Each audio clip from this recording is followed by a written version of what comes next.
দিদির ছেলের army officer হওয়ার ব্লগটি লাস্ট টাইম শেয়ার করেছিলাম, তো আজকের ব্লগটি তারপর থেকেই শুরু করছি।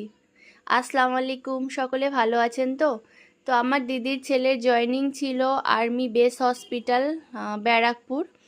তো ব্যারাকপুরে ওর স্টার লাগানোর পর আমরা দাদা বৌদির রেস্টুরেন্টে চলে এসেছিলাম লাঞ্চ করার জন্যে। আর আমি এটা ফার্স্ট টাইম দাদা বৌদি হোটেল আর কি এলাম। তো আমরা যখন গেছিলাম তখন অত রাশ ছিল না। তো ভিতরের অ্যাম্বিয়েন্সটা ভীষণ সুন্দর ছিল, ভালো লাগছিল বেশ। আর এখানে আমার মেয়ের তো জানেন আপনারা, কোনো জায়গায় ও চুপচাপ থাকে না। তো তারপর আমি একটু ভিতরের জায়গাটা শ্যুট করে দেন যে খাবারগুলো অর্ডার দিয়েছিলাম সেগুলো একে একে চলে আসলো।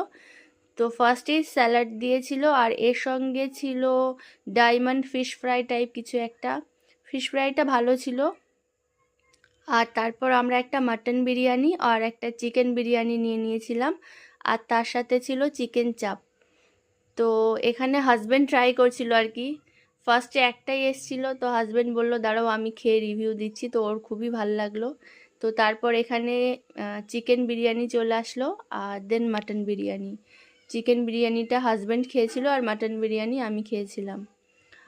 তো বিরিয়ানি খুব ভালো ছিল, কিন্তু আমার মনে হচ্ছিল চিকেনটা প্রচণ্ড মানে ওভার কুক হয়ে গেছিলো আর কি।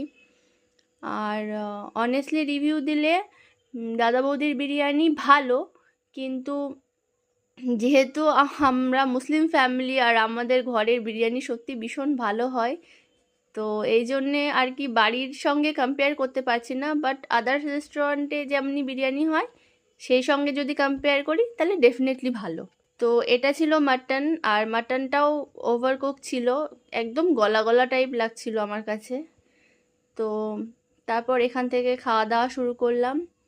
আর আমার দিদির ছেলে হয়তো এখানে বেশি দিন থাকবে না, তার কারণ ওর কোর্সের জন্য নাম চলে এসছে। তো এরপর ও যেখানে আর কি পোস্টিং হবে সেখানে যাবে, সেখানে কোর্স করে দেন আবার যেখানে পোস্টিং হবে মেবি সেখানে যাবে। তো একটা মানে লং প্রসিডিওর আর কি। আর ওর বিয়েও আছে সামনে। নেক্সট ব্লগে সেইগুলোই আপনাদের সঙ্গে শেয়ার করব। আশা করছি সেগুলোও আপনাদের খুব ভালো লাগবে। আর বিয়ের সমস্ত রেসপন্সিবিলিটি তো আমাদের উপরে। তো সঙ্গে থাকবেন, দেখা হচ্ছে পরের একটি ব্লগ।